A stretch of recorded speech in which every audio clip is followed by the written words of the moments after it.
India's top court has declined to legally recognize same-sex unions in a landmark ruling that also emphasized the rights of the LGBTQ community to be free of prejudice and discrimination.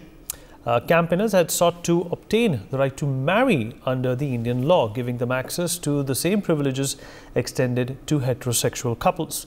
But while that was denied, they welcomed the court's recognition of the relationships.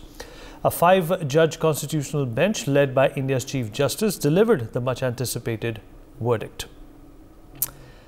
And meanwhile, my colleague Arzu Seth has spoken to the petitioner lawyer Dr. A.P. Singh and Supreme Court Bar Association President Adarsh Agarwal. Listen in.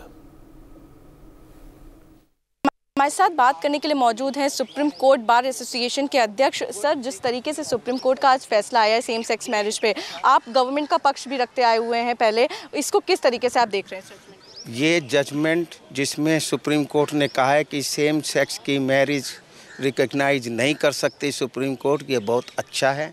यही भारत सरकार का जो कहना था, यही मेरा as chairman of all India bar association president supreme court bar तो हम अभी बने हैं, हमारा उस टाइम भी यही था कि इस तरीके के मामले में ये केवल हमारी पार्लियामेंट का अधिकार है, जनता का डिसीजन लेने का अधिकार है। और हिंदुस्तान में कार्यपालिका, न्यायपालिका और जुडिशरी ये एक डिफरेंट विंग्स हैं, इनका एक जुडिक्शन बांधा हुआ है।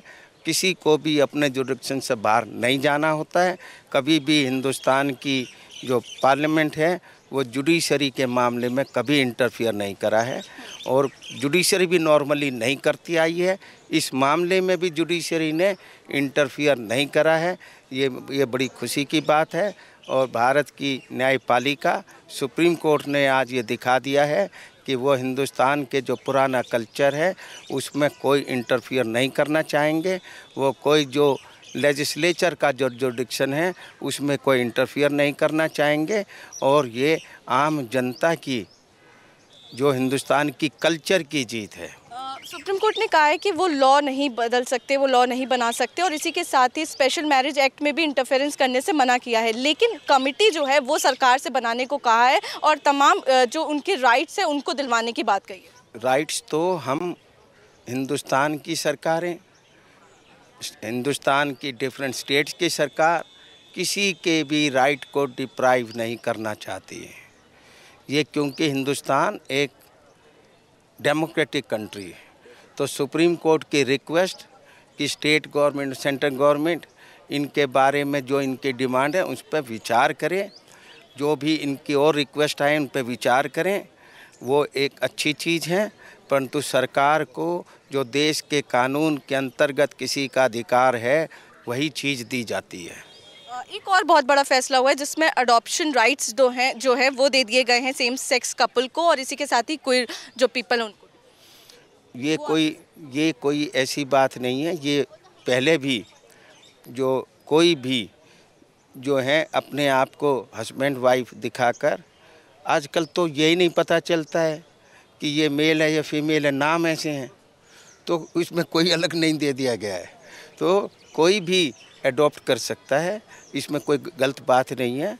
और ये एक अच्छा है कि जो एडॉप्शन से प्रॉपर्टीज़ के राइट किसी के पास चले जाए, नहीं तो ये प्रॉपर्टीज़ अच्छी प्रॉपर्टी खंजर बन जाती हैं, कोई भी यूज करे जिसको उन्होंने चाहा है। तो इससे कोई जो एक गलत माहौल क्रिएट होता कि सेम सेक्स के आदमी मियाँ बीबी के तरीके से घूम रहे हैं, रह रहे हैं, होटलों में रह रहे हैं, एक पास पड़ोस में माहौल ख़राब होता है। हिंदुस्तान की एक कल्चर है, ऐसी वल्गरनेस सुप्रीम कोर्ट ने इजाज़त नहीं दी है, बहुत खुशी की बात है। तो आप सुन रहे थे और जो अध्यक्ष थे बार एसोसिएशन के सुप्रीम कोर्ट के, और उन्होंने कहा जिस तरीके से सुप्रीम कोर्ट ने फैसला लिया है यही चीज़ जो भारत सरकार है वो चाहती थी। कैमरा पर्सन अंकुश के साथ आरजू सेठ, India news, Delhi. For more such videos, subscribe to the NewsX YouTube channel, hit the bell icon.